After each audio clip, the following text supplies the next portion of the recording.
Bonjour à toutes et à tous, bienvenue pour ce quatrième et dernier webinaire de la série des paroles d'experts organisée par SIGA. Le thème de ce jour sera l'alimentation et la santé. Trois sous-thèmes lors de cette discussion. Nous évoquerons l'état des lieux sur l'alimentation et son lien avec la santé. Nous parlerons également des enjeux d'une alimentation saine et reviendrons sur les défis d'une alimentation adaptée. L'équipe de SIGA est accompagnée par un comité d'experts et des partenaires dans plusieurs disciplines. C'est à eux que nous donnons la parole ce soir sur le thème de l'alimentation et de la santé.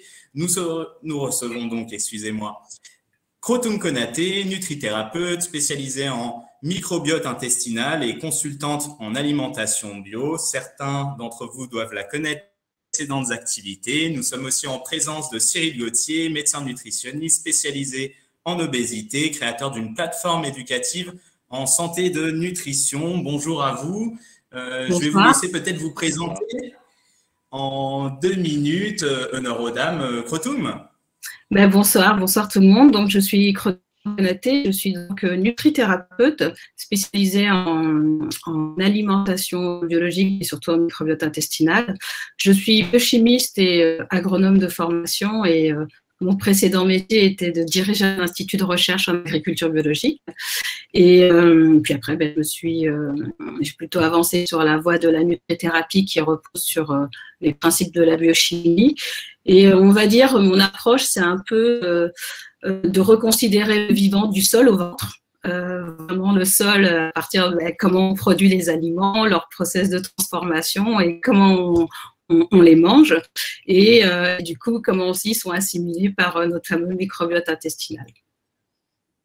Merci beaucoup, Krotoum, pour cette présentation. Cyril, je vous laisse la parole également pour vous présenter. Bonsoir à toutes et à tous. Donc, Cyril Gauthier, je suis médecin nutritionniste, je suis fondateur de l'espace médical nutrition et obésité à Dijon et qui porte une expérimentation article 51 innovation en santé qui sont des expérimentations accompagnées par la CNAM, l'assurance maladie, l'ARS Bourgogne-Franche-Comté et le ministère. C'est des expérimentations qui servent à innover dans les parcours de soins pour les prises en charge de maladies chroniques et moi dans la thématique en particulier de la nutrition et de l'obésité. À côté de ça, je copilote le parcours nutrition santé de l'ARS Bourgogne-Franche-Comté depuis 2016. Et effectivement, comme l'a dit Aris, je suis cofondateur d'un dispositif thérapeutique numérique de IETP. C'est-à-dire, on fait de la pédagogie digitale à partir d'un outil qui nous sert dans nos prises en charge. Donc, j'ai une vision, disons, clinicienne de la prise en charge nutritionnelle, mais également une vision numérique et j'espère innovante de l'approche thérapeutique en nutrition. Oui, nous pourrons y revenir pendant cette discussion, je l'espère. Merci beaucoup à vous deux pour, d'une part, avoir accepté de venir témoigner et discuter avec nous ce soir et pour ces présentations. Petit rappel technique, au sein de cet outil, sur la droite, vous avez un espace où vous pouvez notamment adresser vos problématiques techniques dans un espace commentaires. Pamela et Stéphane de l'équipe SIGA répondront à vos éventuelles questions concernant tous ces problèmes. En tout cas, si vous souhaitez nous adresser à nous des questions, à nos orateurs ce soir invités, des questions, vous pouvez le faire dans l'espace dédié de questions. Nous relèverons à la fin de chacun des thèmes abordés 2 questions que nous leur adresserons. Petit rappel sur SIGA. SIGA, pour ceux qui ne connaisseraient pas encore, est une méthodologie scientifique publiée qui permet de classer les aliments en fonction de leur degré de transformation. On aide ainsi industriels, distributeurs à améliorer la qualité de leurs produits tout en informant également le consommateur via ces mêmes partenaires ou l'application que nous avons lancée l'année dernière. Pour les professionnels de santé qui seraient présents ce jour, n'hésitez pas à aller sur notre site internet. Il y a un kit destiné à cet usage pour vous, professionnels, avec différents guides, jeux et autres éléments qui permettront davantage de sensibiliser vos patients aux thématiques de l'ultra-transformation. Vous avez également un espace de sondage dans lequel ont déjà dû être libérées 2 premières questions. Je vous invite à aller répondre à ces questions pour observer aussi ce que penseront les autres personnes présentes ici. Sans plus attendre, nous allons donc passer au thème numéro 1, état des lieux sur l'alimentation et son lien avec la santé. Aujourd'hui, on a le constat que malheureusement, le tabac qui tue déjà des millions de personnes dans le monde chaque année serait devancé par une mauvaise alimentation en termes de décès. Ce sont les résultats d'une vaste étude portant sur 195 pays qui a été publiée dans la revue médicale de Lancet et qui révèle que 11 personnes, malheureusement, décèdent chaque année à cause d'une mauvaise alimentation, soit 3 millions de plus que ceux qui sont concernés par le tabac. Selon les chercheurs, un décès sur 5 dans le monde serait évitable en s'alimentant mieux. Que veut dire s'alimenter mieux? On va retrouver deux aspects peut-être derrière cette notion. Donc, d'une part, les notions de qualité liées à l'alimentation saine. On va parler d'aspects sanitaires, de qualité nutritionnelle au niveau du régime, d'aspects des intrants avec le caractère biologique ou non des articles consommés, et aussi le thème qui nous intéresse plus particulièrement chez SIGA, la transformation et l'ultra-transformation que l'on va retrouver en alimentation. D'autre part, l'OMS, quant à elle, définit la santé comme un état complet de bien-être physique, mental et social et ne consiste pas seulement en une absence de maladie ou d'infirmité. J'aurais donc une première question pour nos experts. Quel est, selon vous, l'aspect de l'alimentation qui joue un rôle sur notre santé, ou quels sont les aspects, du moins, qui jouent un rôle sur notre santé, et sur quel type de santé? Je vous laisse prendre la parole. Je veux bien commencer. J'aime bien cette formule, cette définition de l'OMS, puisque justement, elle tient compte des aspects physiques, l'aspect mental et sociétal. Et alors, il y a différents aspects. Je dirais qu'il y a les aspects, on va dire, qualitatifs de l'aliment.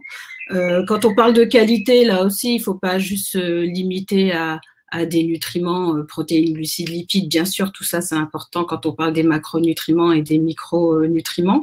Mais il y a aussi tout le côté, comme c'est vrai que ça fait partie de la spécificité de SIGA, mais tout le côté process de transformation de l'aliment. Entre un aliment brut et un aliment ultra transformé, on a tout un volet de transformation possible et l'impact sur la santé, en tout cas, ne sera pas du tout le même. Il y a aussi les aspects, on va dire, environnementaux. Selon comment sont produits les aliments, donc y a-t-il des résidus ou non de pesticides? Donc on connaît aussi l'impact sur la santé de ces produits chimiques de synthèse. Donc ça aussi c'est un élément hyper important à relever. Et il y a aussi toute la partie, l'aspect, la façon de consommer aussi un aliment. Selon comment je mange, est-ce que je mange vite, en gobant, ou je prends le temps de mastiquer, ça va avoir aussi un impact. Je suis seule ou je suis en conscience en famille, etc. Tous ces aspects-là, en tout cas, vont impacter forcément sur notre santé. Merci beaucoup pour cette réponse, Krotoum. Cyril, je vous laisse la parole. Merci Krotoum. Une alimentation saine, c'est quoi? Alors, pour moi, une alimentation saine, c'est une alimentation qui va répondre aux besoins de la personne. Ces besoins, ils vont être physiologiques, physiques, mais c'est aussi des besoins psychiques et émotionnels. Je reviens juste un petit peu sur la transformation des aliments. Il ne faut pas oublier que c'est quelque chose qui, au départ, a permis quand même une vraie évolution, a permis un accès à des aliments pour tous et a permis de lutter quand même contre la famine. Donc au départ, la transformation des aliments a quand même permis la conservation. C'est clair que là, depuis quelques années, des dizaines d'années, on voit une nette dérive, où les processus d'ultra-transformation n'ont pas un objectif d'améliorer l'accès à l'alimentation. On a vraiment un objectif de rentabilité, d'augmenter la palatabilité, tout en détériorant finalement, dégradant la qualité nutritionnelle de nos aliments et en augmentant dans le même temps la densité calorique de ces mêmes aliments. Alors, moi, j'ai une approche qui est clairement thérapeutique et c'est peut-être un biais parce que je vois que SIGA, son approche, on est sur une approche préventive, pédagogique, et je pense qu'on est sur un virage en termes de prise en charge en nutrition. On va peut-être faire en sorte que les personnes ne deviennent plus patientes, mais que ces personnes, finalement, arrivent à éviter d'être patientes et arrivent à être en bonne santé grâce à une bonne alimentation. Moi, je reprends souvent le dicton d'Hippocrate, que ton alimentation soit ton seul remède. Je pense que vous êtes en plein dedans avec les 3 V. Donc, une alimentation saine, c'est qualitatif. Je reparlerai un petit peu de l'aspect psychologique. Alors, sur quoi va agir l'alimentation? Moi, dans mon domaine d'expertise, clairement, ça va jouer sur la prise de masse grasse, en particulier de graisse viscérale. Une mauvaise alimentation va accentuer cette graisse viscérale. Cette graisse viscérale va avoir un impact sur l'insulinorésistance et on voit aussi que l'ultratransformation modifie la charge glycémique des aliments dans le mauvais sens, hein. Moi, je vois tout le cortège dysmétabolique qui se met en place avec l'insulinorésistance, le diabète de type 2, les dyslipidémies, l'hypercholestérolémie, l'hypertension, tout ça, on a des études qui le démontrent bien, que l'ultratransformation joue dessus. On a aussi ces problématiques d'inflammation de bas grade, et c'est aussi pour ça, à mon sens, que les modifications de notre alimentation via l'ultratransformation vont impacter sur l'apparition de cancer, avec cette inflammation de bas grade qui persiste. Et puis, j'ai une spécificité, c'est qu'on s'occupe de beaucoup de patients qui ont été opérés de chirurgie bariatrique, avec en particulier des courts-circuits intestinaux. Et là, on a très, très rapidement remarqué que ces patients qui ont un intestin finalement court-circuité et plus sensible, dès qu'ils ont des aliments ultra transformés, ils ne les tolèrent plus. Comme si finalement, on avait un seuil qui était de tolérance au degré d'ultra transformation qui était abaissé. Et donc, ça signifie bien que cette alimentation ultra transformée est clairement délétère. Merci beaucoup pour ces mots également. Vous avez parlé des 3V, de l'aspect préventif. Je vous renvoie effectivement, si vous souhaitez avoir plus d'informations sur ce régime 3V végétal, vrai, varié, avec biolocal de saison pour des aspects davantage de durabilité, à retrouver ces études publiées par le docteur Anthony Fardet. Il y a notamment des articles sur notre blog ou sur notre chaîne YouTube aussi, un webinaire consacré à ce régime. Merci beaucoup. Alors du coup, nous, on a proposé aux personnes de nous adresser des questions. Je vois qu'en tout cas, le jeu a été joué au niveau des sondages avec des réponses qui vont effectivement en faveur de l'activité de SIGA ce jour sur le caractère ultra transformé. Et aussi, on note sur la nécessité de faire plus de pédagogie et d'éducation dès le plus jeune âge, un thème qui revient très régulièrement d'ailleurs dans nos échanges avec les experts. En tout cas, sans plus attendre, j'ai déjà de premières questions présentes ici. On va commencer par une question pour Krotoum. Tout le monde a un médecin de famille, mais pas de diététicien attitré. Une piste à suivre pour un changement en profondeur? C'est une question qu'on me pose. Tout à fait. C'est une adresse en tout cas. Ouais, mais j'ai pas très bien compris quelle était la question du coup.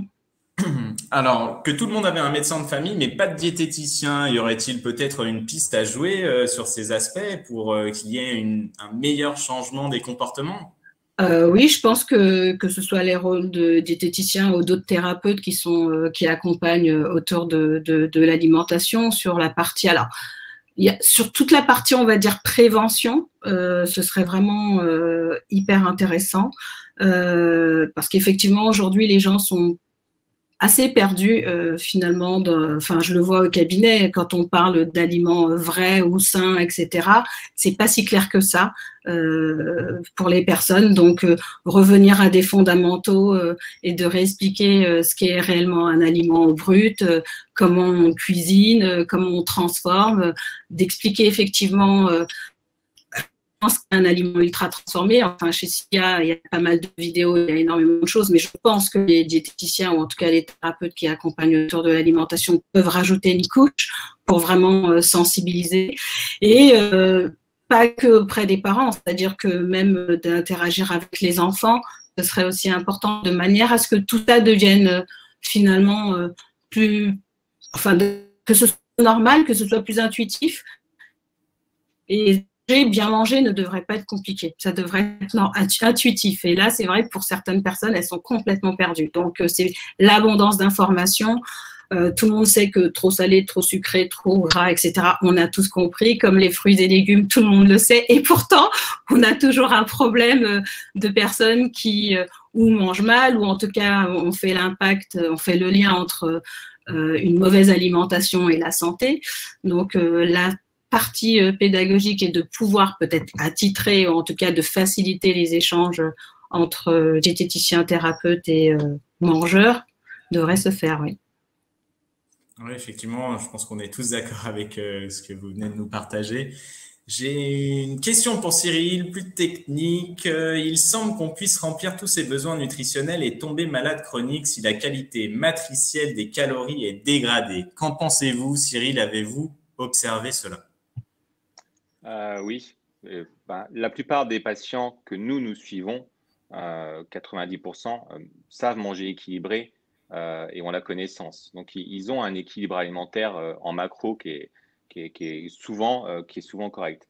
Par contre, effectivement, dans la transformation de certains aliments, quand on commence à travailler dessus, et là, c'est nos diététiciennes qui travaillent dessus, hein, c'est pas moi directement, on voit une nette amélioration de certains marqueurs biologiques. Et en particulier, j'ai parlé d'insulinorésistance tout à l'heure, on le voit assez vite. Et quand j'ai parlé des bypass, c'est parce que pour moi, les bypass les bypass, je rappelle, hein, c'est un court-circuit intestinal, sont aussi un bon baromètre de ça. C'est-à-dire que vous avez des patients qui ont une alimentation qui est correcte, équilibrée, mais avec des aliments ultra transformés. Et donc, dès que vous travaillez dessus, ça va nettement mieux.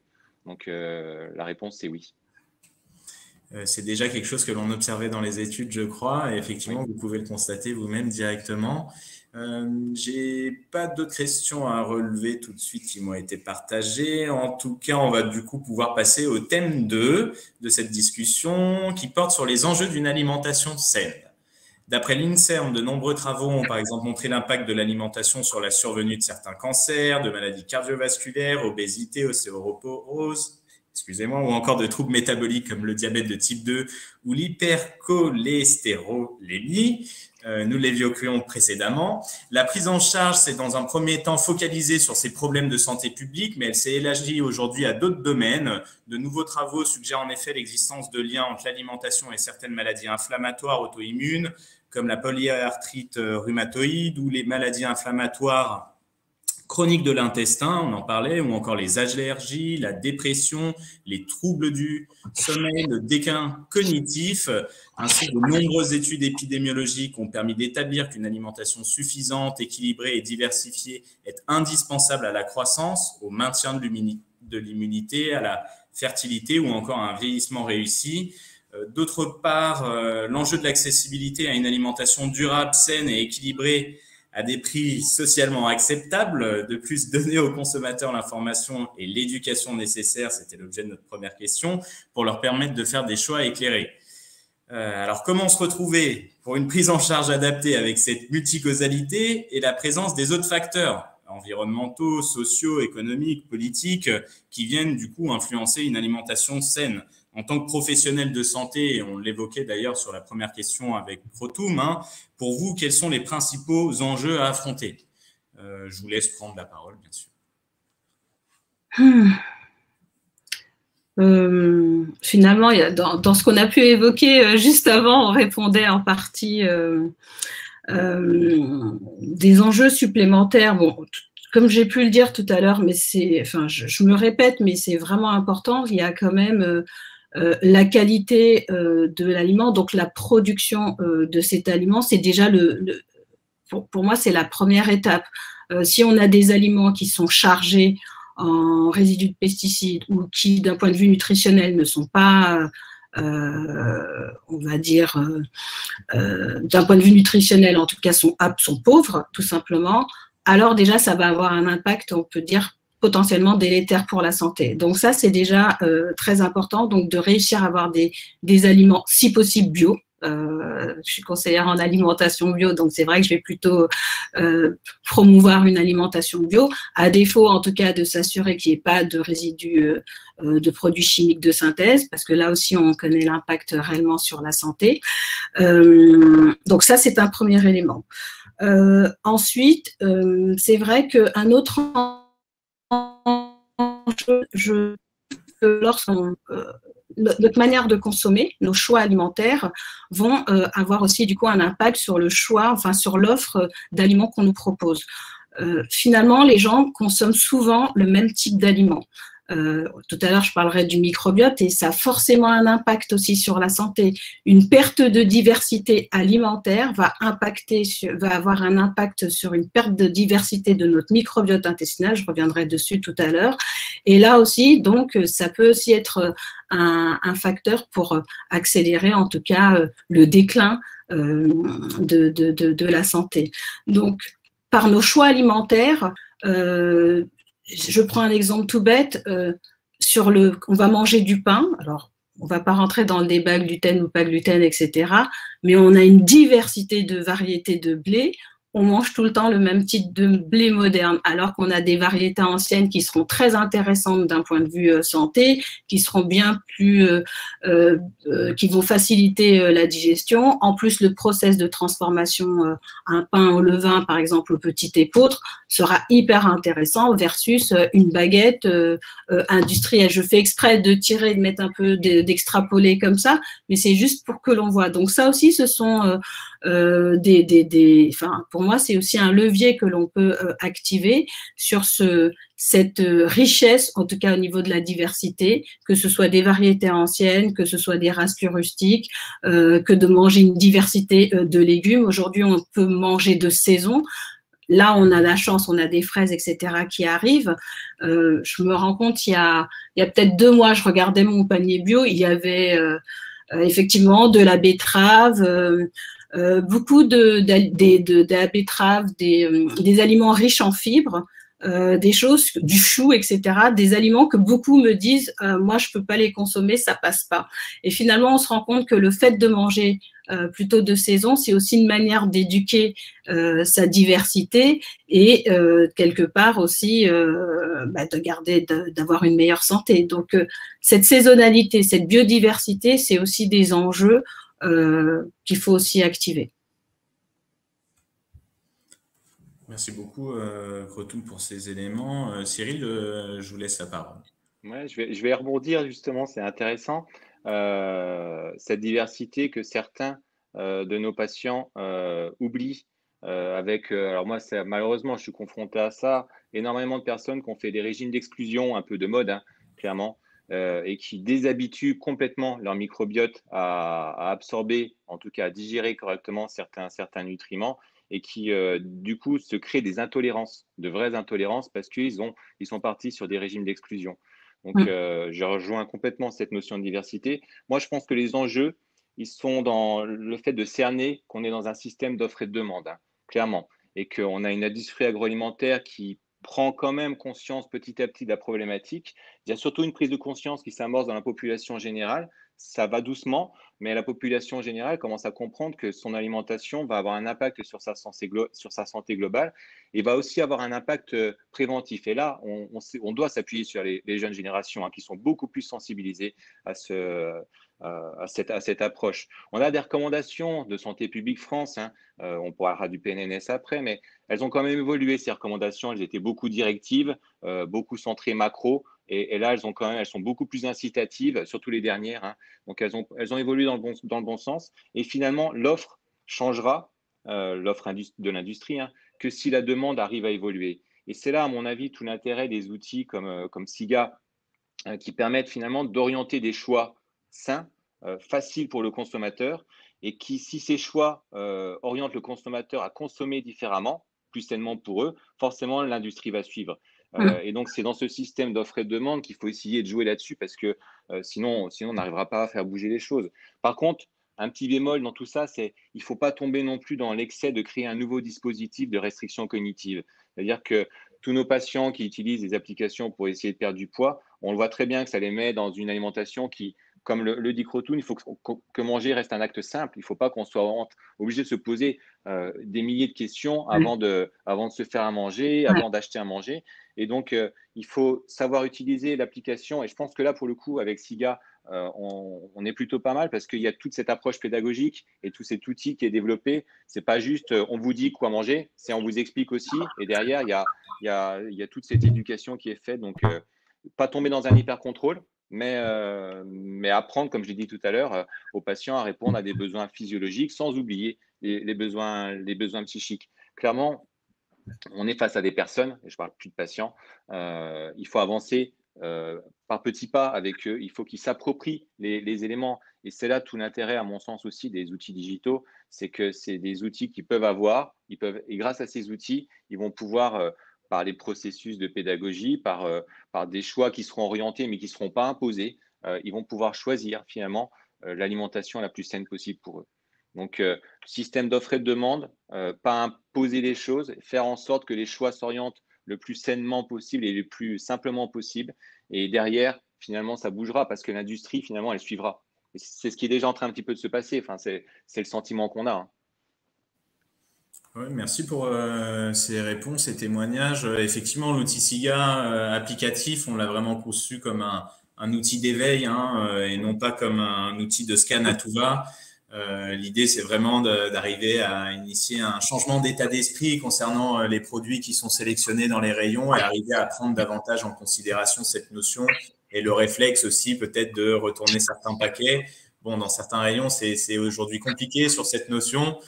Donc, on propose ce catalogue avec des produits médaillés pour peut-être, comme vous le disiez, pas à pas venir substituer certains aliments ultra transformés par leur équivalent qui ne le seraient pas.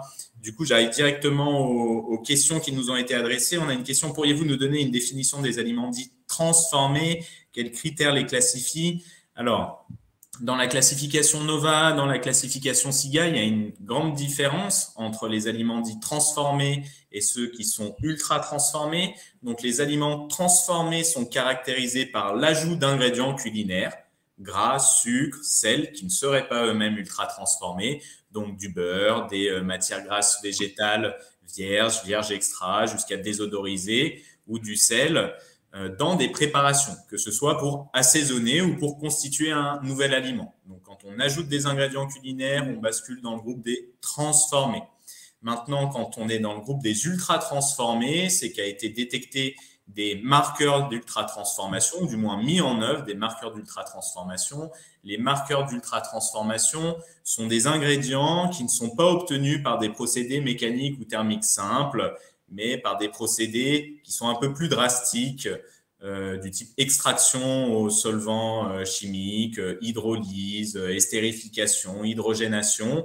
Ces mêmes procédés qui sont extrêmement dénaturants, qui viennent à isoler une partie ou dénaturer des molécules, lorsqu'appliqués sur un aliment, vont aussi le qualifier d'aliment ultra transformé. Je pense notamment à la cuisson-extrusion que l'on retrouve sur la plupart des produits céréaliers.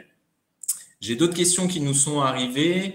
Une question pour Protoum. Peut-on améliorer son microbiote en intégrant des pré- et probiotiques en gélules? Est-ce vraiment utile?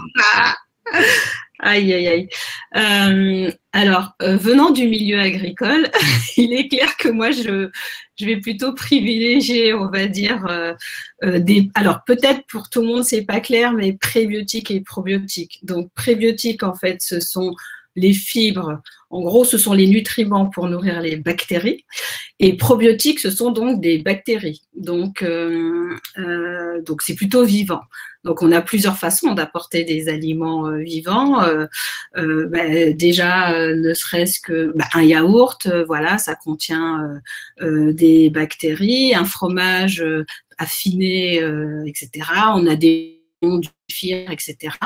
Les fibres, donc les prébiotiques que l'on va trouver dans toutes les céréales qui peuvent être complètes, des légumineuses, dans les fruits, les légumes surtout.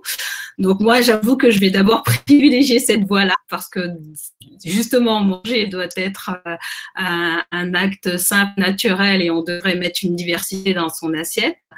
Et ensuite, qu'en est-il d'apporter des prébiotiques ou des probiotiques par des gélules? Perso, moi, dans ma pratique, je vais plutôt éventuellement d'abord recommandations alimentaires et ensuite, si vraiment il y a nécessité avec des prébiotiques en gélule, pourquoi pas par exemple, on sait qu'on a de la grenade concentrée, etc. Ce sont des manières d'apporter des prébiotiques concentrés.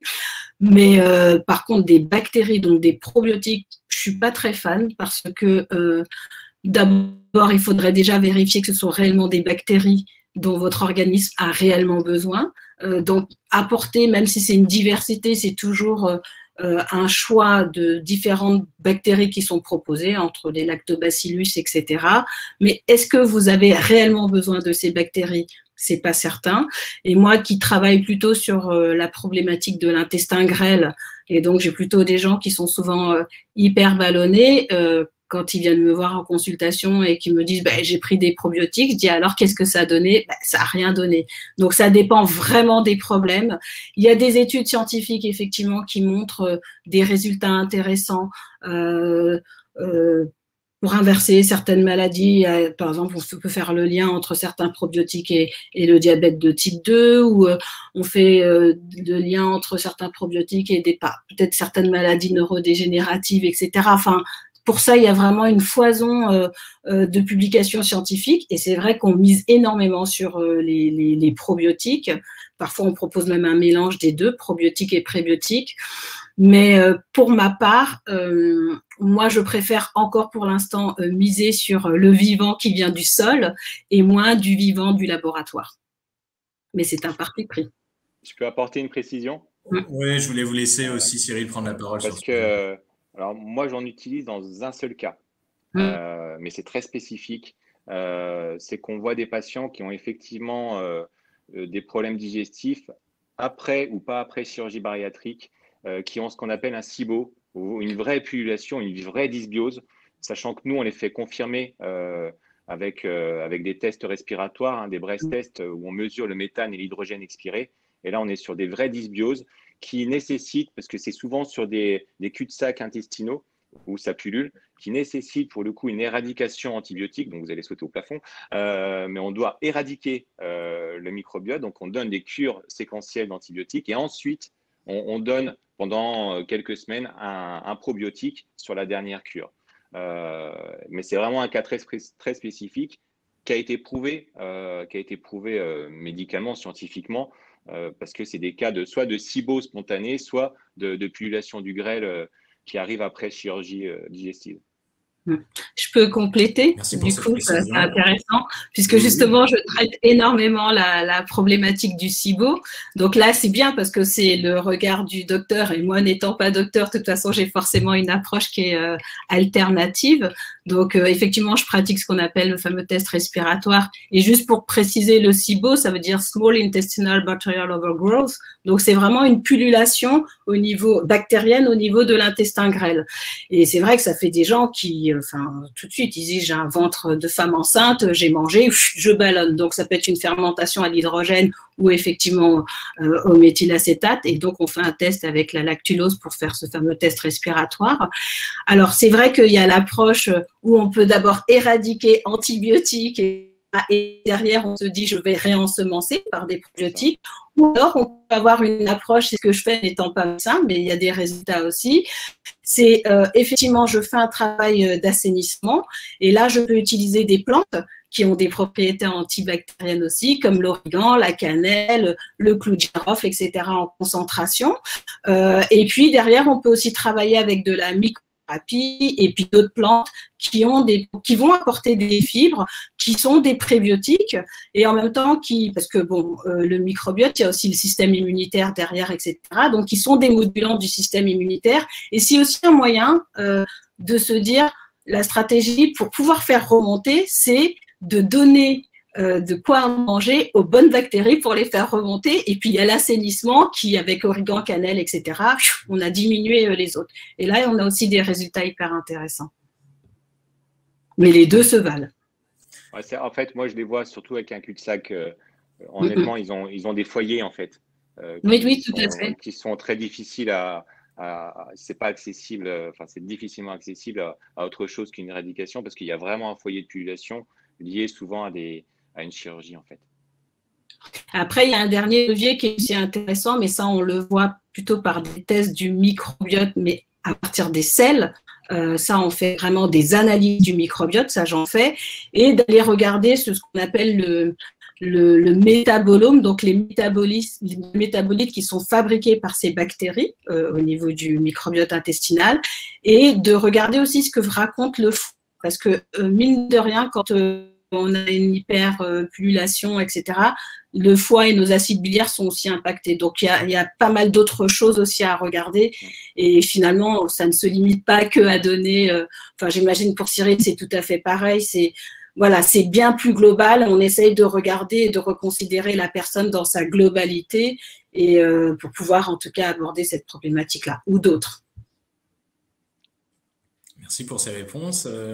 Nous avions un commentaire qui est arrivé pour Cyril. Oui, on peut manger des aliments ultra transformés, enrichis en fibres et micronutriments et tomber malade chronique. Merci de l'avoir rappelé. Effectivement, je pense lire l'auteur de ce commentaire.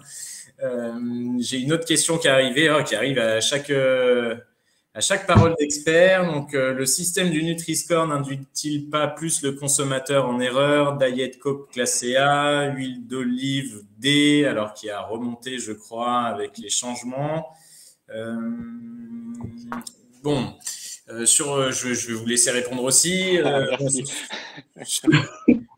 Alors, sur le Nutri-Score, comment est-ce qu'il est calculé? Il est calculé avec des variables positives, notamment sur les teneurs en fibres, en protéines, et sur des variables qui vont être, ou taux de fruits et légumes, et des variables qui vont être négatives, dont les quantités de gras saturés, sucre, sel. Aujourd'hui, ce qui a été observé, c'est qu'effectivement, les régimes préventifs sont riches en végétaux, en fibres, que gras, sucre, sel pèsent sur la qualité de ces régimes. Encore faudrait-il le vérifier sur les gras saturés, parce que je crois que si on fait un état de la bibliographie scientifique, on a à peu près la moitié des études qui ne portent pas vraiment de résultats, l'autre moitié qui portent des résultats qui ne sont pas très forts sur le caractère délétère et par ailleurs ne sont pas distingués dans la majorité de ces études le fait que ces gras saturés soient naturellement présents ou ajoutés. D'ailleurs, on a même des études qui récemment suggèrent que les gras saturés présents dans des matrices naturelles comme celle des fromages se révèlent préventifs pour les maladies cardiovasculaires.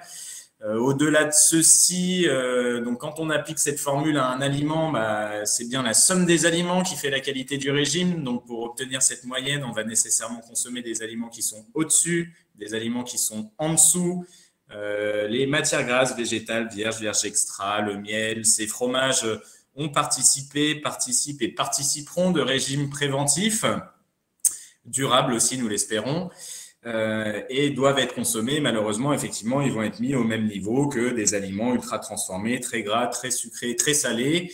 Lorsque l'on observe de l'autre côté ce qui aujourd'hui est renvoyé favorable nutritionnellement, étant donné que la formule s'applique sur la table nutritionnelle et non pas sur la composition, on va retrouver, si on était, on avait fait le calcul, tout un magasin au Nutri-Score, plus de la moitié des aliments qui le présenterait favorable se révèle être ultra transformé.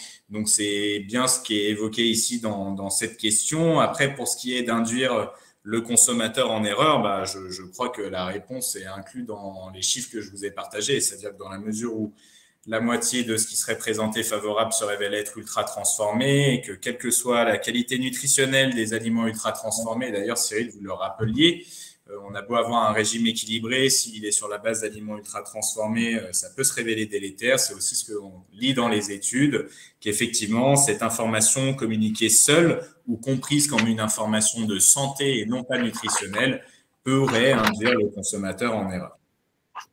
Je ne sais pas si vous souhaitez compléter, Cyril Crotoum, sur cet aspect. Terrain glissant. Non, c'est un indicateur, le Nutri-Score, c'est un indicateur. Honnêtement, il vaut ce qu'il vaut. Mais voilà, tu as résumé tout ce que c'est, tous les défauts qu'il pouvait avoir. Hein. Mais ça reste un indicateur. Après, il faut le prendre comme tel. C'est pas un juge. C'est juste quelque chose qui donne une indication. Autant faut-il connaître ce qui nous indique, quoi. C'est toujours le problème parce que dans ces critères A, E, avec les codes couleurs, on a l'impression que dès qu'on prend A, c'est bon pour la santé. Et dès qu'on prend E, c'est mauvais pour la santé. Et c'est ça la difficulté avec les indicateurs, effectivement. C'est la bonne compréhension de l'information qui est renvoyée aujourd'hui aux consommateurs. Et on privilégiera davantage d'éducation, de pédagogie, tel que c'était relevé précédemment. Je vais proposer qu'on passe au thème 3. Va s'ouvrir d'ailleurs un nouveau sondage. Je vous invite à aller le compléter. Le thème 3 porte sur les défis d'une alimentation adaptée. Depuis 2001, la France développe une politique nutritionnelle de santé publique au travers de la mise en place du Programme national nutrition santé, PNNS, dont la dernière édition est sortie fin 2019. L'objectif principal est d'améliorer l'état de santé de la population en agissant sur l'un de ses déterminants majeurs, l'alimentation, ce dont nous parlons aujourd'hui. Le PNNS est fixé comme mission de promouvoir les facteurs de protection de la santé au travers de l'alimentation et de l'activité physique et de réduire l'exposition aux facteurs de risque au niveau de la population générale et des groupes à risque spécifiques. Nous avions précédemment parlé des enjeux. Pensez-vous que le PNNS est aujourd'hui adapté pour répondre aux enjeux de santé évoqués précédemment? Quels sont pour vous les défis à relever encore au niveau de ces programmes? Je vous laisse, Krotoun. Ouais. Ah, mais je peux. Enfin, une alimentation. Enfin, pour le PNNS, pardon, c'est bon, on a déjà plutôt pas mal répondu. Moi, c'est vrai que dans ma pratique, je fais ce qu'on appelle de plus en plus de la nutrition fonctionnelle. C'est-à-dire, du coup, je questionne énormément la personne sur comment elle s'alimente, quel type d'aliment. Je suis tout le temps devant mon ordinateur, je dis attendez, quel aliment? Et je dis regarde, et je déroule avec eux la composition, etc. Et c'est vrai que, comment dire, j'ai un trou sur ce que je voulais dire, mais ça va me revenir. Oui, donc une alimentation adaptée, comme je fais de la nutrition fonctionnelle, je m'intéresse beaucoup au terrain de la personne. C'est pas pareil si une personne qui est en surpoids, quelqu'un qui fait de la résistance à l'insuline, quelqu'un qui est déjà dans du diabète, etc. Donc finalement, on se rend compte que les besoins sont vraiment différents d'une personne à une autre. Et donc, plus ou moins, j'essaie d'adapter vraiment l'alimentation au regard de cette personne, sa problématique, son mode de vie, etc. Et plus ça va, plus je vais vers une espèce d'alimentation, on va dire, plus personnalisée, parce que on peut avoir deux personnes, elles ont plus ou moins le même poids, et quand on les regarde, elles ont du tout la même morphologie et tout, parce que finalement, elles n'ont pas tout à fait le même métabolisme, etc. Donc, il y a des principes de base. On voit parfois ça ne fonctionne pas pour tout le monde. Donc, derrière, il faut encore aller plus loin. Et là, c'est vrai qu'après, qui dit nutrition fonctionnelle, c'est aussi s'appuyer sur des marqueurs biologiques bien précis pour vraiment comprendre ce que raconte un peu le corps et d'aller identifier des déséquilibres, parce que le corps, c'est toujours une question d'équilibre, et parfois, il y a des petits dysfonctionnements, et c'est vrai que par l'alimentation, on peut corriger vraiment sérieusement des déséquilibres. Des exemples, si on revient au PNNS, c'est vrai que souvent, on peut dire que le petit déjeuner, bon, je pousse un peu, mais sucré, la tartine avec de la confiture et le verre de lait, enfin, c'est quand même un shoot de sucre, quoi. Et ça, c'est pas forcément le petit déjeuner qui est adapté à tout le monde. Pour certaines personnes, ce sera plus intéressant de manger plutôt protéiné. Et là, c'est vrai qu'il y a peut-être du travail aussi pédagogique à faire pour inverser. Et même pour certaines personnes, alors peut-être il y en a qui vont me crier dessus, mais c'est peut-être de manger forcément le matin parce que c'est pas le bon moment et qu'elles mangeront plus tard. Donc, une alimentation vraiment adaptée, oui, et de plus en plus personnalisée. Évidemment, il y a des grandes bases qu'on a pu déjà évoquer et tout le monde connaît les messages. Maintenant, après, par rapport à certaines problématiques, ça se regarde. Ouais. On peut vraiment plus spécialiser et vraiment aller sur une alimentation qui répond à une problématique. Parce que les aliments sont vraiment c'est des super aliments qui peuvent en tout cas inverser des situations pathologiques. Merci Krotoum. Cyril, je vous laisse intervenir sur ce sujet. Oui, alors je voulais savoir, le sondage qui a été passé, on a des résultats ou pas? Parce que taxer la malbouffe… Sur le numéro 3? Ouais. Ah oui, voilà. Sur le numéro 3, caractère en tête, 50 et 42%, 50% politique publique adaptée et ciblée à la prévention, 42% taxer la malbouffe et donner plus d'accès aux aliments riches en fibres, à 8% se focaliser sur la prise en charge des maladies chroniques et à 0% la prise en charge de compléments alimentaires. Bien, parfait. Taxer la malbouffe, pareil, je suis pas convaincu parce que on voit bien l'exemple du tabac. Taxer, ça rajouterait une taxe qui peut, pour certaines catégories socioprofessionnelles, être plus pénalisante qu'autre chose. Donc, taxer, je ne suis pas convaincu que qu'il y a un intérêt. Par contre, la prévention, oui. Ce PNNS, alors, les enjeux. Je trouve qu'il y a une vraie évolution quand même sur le PNNS. C'est plutôt sain. Il y a une nécessité aussi d'impliquer l'industrie agroalimentaire, comme j'ai dit tout à l'heure, pas les forcer, mais que le consommateur petit à petit fasse bouger les lignes. Clairement, on est dans un cadre de prévention avec le PNNS, de prévention de santé publique, donc de population. Donc, il faut bien comprendre et que les personnes comprennent qu'on n'est pas sur des conseils individuels. Et c'est pour ça que les professionnels de santé, ça revient à la question qui a été posée à Crotum en début de webinaire, c'est-à-dire avoir quelqu'un qui prend ces axes très généraux du PNNS et qui les individualise avec la personne qu'on a en face de soi, c'est ça qui, à mon sens, est intéressant. Et très sincèrement, si la majorité de mes patients respectaient des principes, même si c'est très généraux du PNNS, on aurait parfois moins de soucis. Hein. Même si je vous ai dit tout à l'heure que j'en ai quand même une majorité qui savent manger équilibré. Savoir, ça ne veut pas dire qu'on le fait. Hein. Et donc, moi, je pense que l'enjeu de ces programmes de prévention de population en général, il est dans l'appropriation des éléments qu'il y a dedans. Il faut vraiment que les personnes s'approprient. C'est aussi l'intérêt des échanges qu'on a avec eux. Mais quand vous regardez le PNNS, les fibres, les protéines végétales, le fait maison, les circuits courts, les produits maison, tout ça, ça apparaît.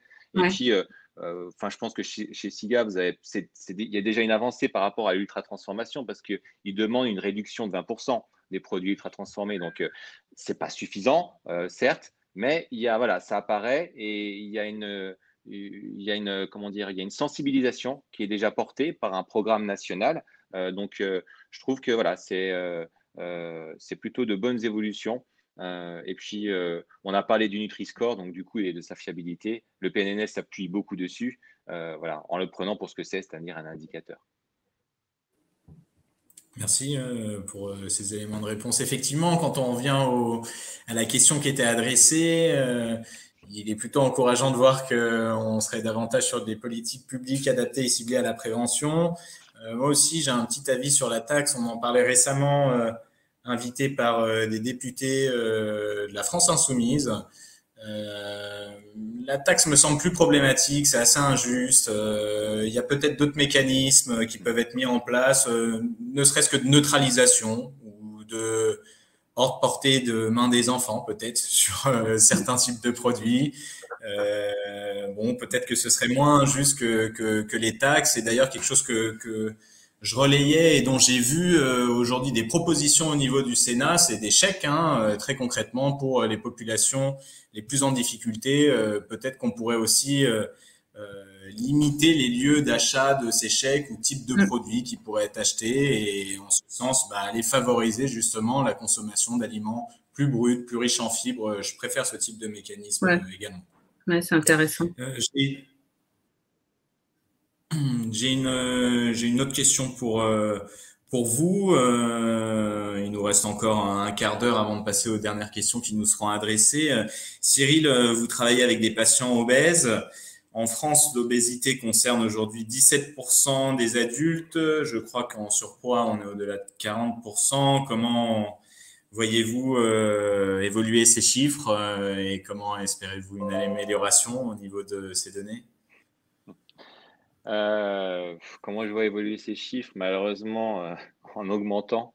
On aimerait bien les faire baisser, mais il faudrait à un moment donné qu'avant tout, l'obésité soit considérée comme une vraie pathologie chronique, pathologie qui a quand même une physiopathologie qui lui est propre avec des problématiques sociétales, de comportement alimentaire, mais tout ce qui est génétique, épigénétique, microbiote, quand on en a parlé, dysrégulation de la balance énergétique, du métabolisme, altération du tissu adipeux, régime restrictif, tout ça, tout ça, il faudrait à un moment donné que la population en prenne conscience. Si on veut évoluer sur l'obésité, c'est quoi? Quand vous souffrez d'obésité, vous êtes prédisposé à résister à la famine génétiquement.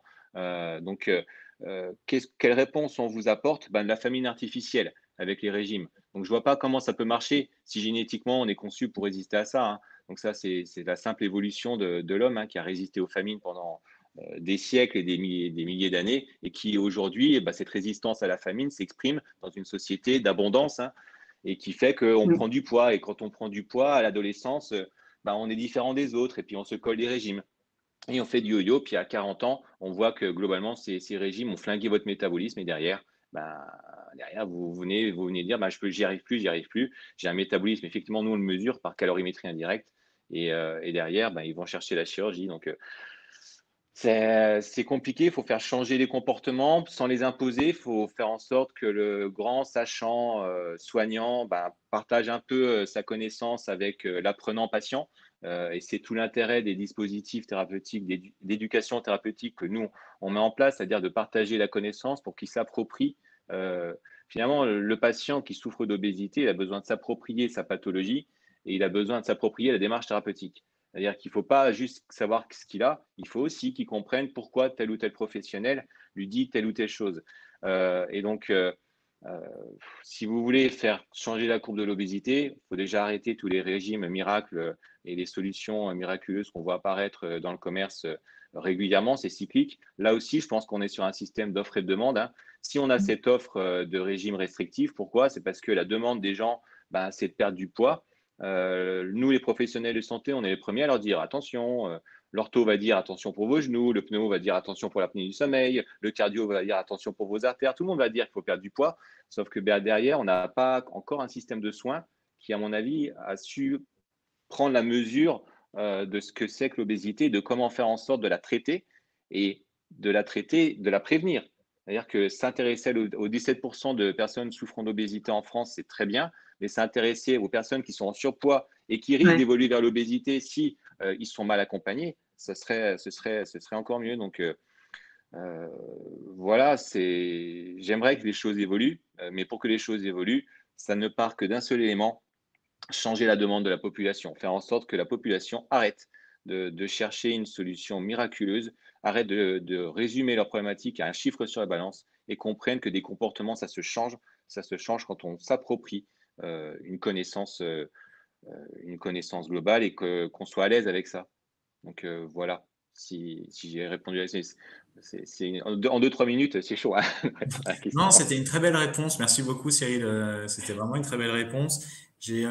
Avant de passer aux questions encore, Krotoum, vous êtes spécialiste en microbiote intestinal. On discutait quel rôle le microbiote joue-t-il dans la protection de la santé et comment peut-il être influencé par l'alimentation? Alors, déjà, ce qui est bien, c'est de rappeler effectivement ce qu'est un microbiote. On parle de microbiote intestinal, mais en fait, on est habité de bactéries. On en a sur nous, partout, que ce soit dans la bouche, le digestif. Donc, on fait ce raccourci souvent microbiote intestinal, mais parce que c'est là où il y a une plus grosse quantité, on va dire, de micro-organismes. Mais voilà, il y en a dans le vagin, il y en a dans les poumons, il y en a vraiment un peu partout. Et le microbiote intestinal, il joue plusieurs rôles. C'est déjà un ensemble de micro-organismes, donc des bactéries, des champignons, des levures, des virus, etc.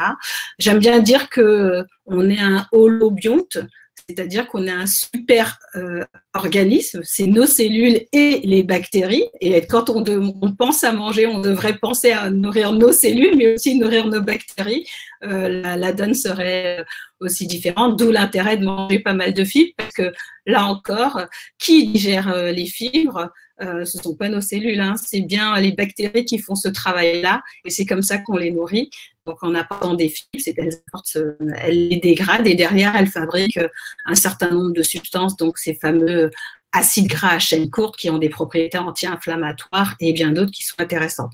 Donc, le microbiote intestinal, c'est vrai qu'on peut l'hériter si on est par voie basse de notre maman, ou alors en tout cas l'environnement si on est né par césarienne et puis selon comment on est éduqué, allaité, pas allaité, animaux ou pas animaux à la maison, enfin tout ça va influer sur la construction de notre microbiote qui se fait sur les 2-3 premières années de notre vie. Et le microbiote intestinal, c'est vrai qu'il répond à plusieurs fonctions. Déjà, il joue un rôle déjà de barrière pour éviter que des bactéries, on va dire, pathogènes puissent passer et se retrouver dans la circulation sanguine. Il aide à digérer ces fameuses fibres et donc produire des substances, on va dire, bénéfiques. Il aide à fabriquer des vitamines, la vitamine K2, la vitamine B12, la B8, etc. Il éduque le système immunitaire les premières années de vie. C'est vraiment, il contribue, c'est pas lui tout seul, mais il contribue à éduquer notre système immunitaire. Donc ça, c'est hyper important. Donc c'est vrai que si on a eu beaucoup d'antibiotiques, c'est à chaque fois un petit effet Karcher à certaines bactéries. Donc derrière, il faut les faire remonter. Et puis, il permet aussi cette communication. On parle de système nerveux entérique, donc mon deuxième cerveau avec nos fameux systèmes nerveux central. Donc aujourd'hui, on fait vraiment le lien entre ces deux cerveaux-là. D'ailleurs, c'est aussi au niveau digestif qu'on fabrique plus de 80% de notre sérotonine. Donc là aussi, ça se passe au niveau digestif et ça remonte au niveau du cerveau. Donc aujourd'hui, on se rend compte que le microbiote, il est quand même, je ne vais pas dire que c'est presque un organe à part entière, il est un peu au cœur de tout. On voit bien qu'un microbiote déséquilibré, on fait le lien avec un certain nombre de pathologies, que ce soit du diabète, de l'hypertension, des maladies neurodégénératives, donc Alzheimer, Parkinson, l'autisme, enfin les publications, là il y a vraiment une abondance et à chaque fois on fait le lien, d'où l'intérêt de vraiment repenser à son jardin intestinal et donc à en prendre soin par son alimentation qui va être riche, variée, diversifiée, puisque un microbiote appauvri en quelque sorte, ou on va dire pré-malade en quelque sorte, c'est un microbiote qui a perdu en diversité de bactéries et qui a perdu aussi en richesse. Donc par l'alimentation, il y a vraiment possibilité de le nourrir, de l'entretenir, et là par contre il nous rend de super services. J'ai une question qui m'est arrivée justement, Kotoum, en prolongement de cette réponse, dont je te remercie. Recommandez-vous à vos patients, dans l'idéal, une alimentation bio exclusive ou y a-t-il des aliments pour lesquels vous ne les conseillez pas forcément, exemple alimentation pour enfants, sachant que l'on sait que la réglementation est stricte en ce qui les concerne? Elle est étrange la question, puisque moi je ne dis pas forcément au cabinet, aux gens, d'ailleurs souvent les gens ne savent même pas que j'ai dirigé un institut de recherche en agriculture biologique, donc je ne vais pas forcément mettre en avant le bio, je vais surtout déjà dire de manger vrai, de manger frais, de diversifier, d'avoir plus de mettre plus de végétaux dans son assiette. Ça, c'est déjà très important. Après, effectivement, si on peut s'assurer qu'il y ait de produits chimiques de synthèse. Aujourd'hui, le label qui permet ça, c'est le label bio. Si on peut, en tout cas, c'est vrai que c'est bien de privilégier une alimentation bio. Et en plus, pour les enfants, c'est vrai que c'est mieux si on peut leur demander, si on peut alimenter les enfants en bio. D'ailleurs, on le voit bien dans pas mal de communes ou de régions ou départements, il y a vraiment des politiques pour mettre des repas bio dans les cantines scolaires. C'est pas pour rien, c'est parce que plus on peut aller sur des aliments on va dire sains. Quand je dis sains, au-delà de l'aspect transformation, etc., c'est sans résidus de produits chimiques de synthèse. C'est aussi un moyen de s'éloigner de certaines pathologies. On a pas mal de liens entre ces résidus de pesticides et des pathologies comme les troubles de l'attention, comme des cancers, etc. Donc, maintenant, chacun fait en fonction de ce qu'il peut. C'est certain. Parce qu'on va mettre en avant le fait que manger bio va coûter plus cher. Oui et non. On ne va pas vous demander de manger manger bio, c'est aussi de repenser sa façon de s'alimenter. C'est pas forcément manger tous les jours un steak, des légumes, des fruits, etc. Tout bio. On n'est pas obligé de manger de la viande tous les jours. Donc déjà, de diversifier son assiette en allant chercher des protéines végétales des protéines justement par les végétaux et des végétaux bio, c'est déjà c'est bien et ça reviendra nettement moins cher. C'est de manger de saisonnalité, donc je vais pas acheter des courgettes quand c'est pas la saison. Donc quand on achète en pleine saison, c'est forcément nettement moins cher. Donc là, le prix bio est déjà plus accessible et ainsi de suite. Merci beaucoup pour cette réponse. On va déborder 2 minutes. Il y a une question que j'aimerais pouvoir adresser à Cyril qui nous a été remontée. Comment impliquer les enfants pour faire évoluer les choix à la maison et faire en sorte qu'ils prennent plaisir à manger en conscience de la qualité? Cantine, médecin, cours, est-ce que vous avez des pistes à nous partager? Déjà, oui, l'enfant, je pense que l'enfant, c'est pas un outil éducatif, mais l'enfant arrive à faire changer les choses au sein de la famille. Et donc, je pense que, je vous l'ai dit, les jeunes générations maintenant sont beaucoup plus sensibilisées à ça. Est-ce que j'ai une réponse à ça? Je pense pas avoir la prétention d'avoir une réponse à ça. Par contre, clairement, si on pouvait inclure dans nos programmes d'éducation nationale des approches nutritionnelles, je pense qu'en plus de ça, peut-être, je ne sais pas l'académie ou le rectorat, mais les professeurs, professeurs des écoles, les professeurs au collège de SVT, si ça existe encore, seraient très intéressés de pouvoir participer finalement à une éducation, à une bonne nutrition. Après, il faut des bons supports. Faut que les personnes qui fassent cette éducation à l'école, elles soient à l'aise aussi, tombent pas non plus dans les caricatures d'idées reçues qu'on peut voir de temps en temps, qui sont transmises, qui sont mal transmises parce que mal appropriées. Donc, non, travailler sur l'enfant pour faire bouger la famille, clairement, on le voit. Moi, j'ai 4 enfants, et ils ont de 4 à 9 ans. Ils viennent nous donner des conseils. Donc, moi, ça me fait rire. Ça me fait rire de voir mes enfants qui viennent me donner des conseils sur l'alimentation. Donc, c'est que ça marche quand même. Il y a des choses qui fonctionnent. Après, il faut sûrement les structurer. Et il faut sûrement derrière avoir, pas un seul message, mais des messages qui soient bien coordonnés. Et bien coordonné, ça veut dire que il faut que le message soit clair, compréhensible, puisse être transmissible, et puis qu'il soit surtout basé sur des faits scientifiques clairs. Donc, mais c'est une bonne, ouais, on y pense tous, hein. Dans notre région, on a un REPOP, hein, c'est un réseau de prise en charge de l'obésité pédiatrique, voilà, et qui travaille beaucoup sur ce type de thématique. Moi-même, j'ai participé un petit peu à des formations au niveau de l'académie, mais voilà, pour l'instant, ça reste toujours des petites expérimentations. Je pense qu'il faut voir plus haut et plus large. Merci beaucoup pour ces éléments. Effectivement, beaucoup d'espoir sur les plus jeunes générations. Je ne suis pas sûr qu'elles nous regardent aujourd'hui, mais en tout cas, pas mal de pistes de ce côté-là. Il est venu le temps de vous remercier. Merci beaucoup, Crotou. Merci beaucoup, Cyril, pour l'accompagnement que vous avez à l'égard de SIGA, le soutien, pour les échanges de ce jour, l'acceptation de cette invitation. Pour les personnes, excusez-moi, qui étaient présentes ce jour, les webinaires sont enregistrés, donc vous pouvez les retrouver sur notre chaîne YouTube. On arrive à la fin de ce cycle des paroles d'experts.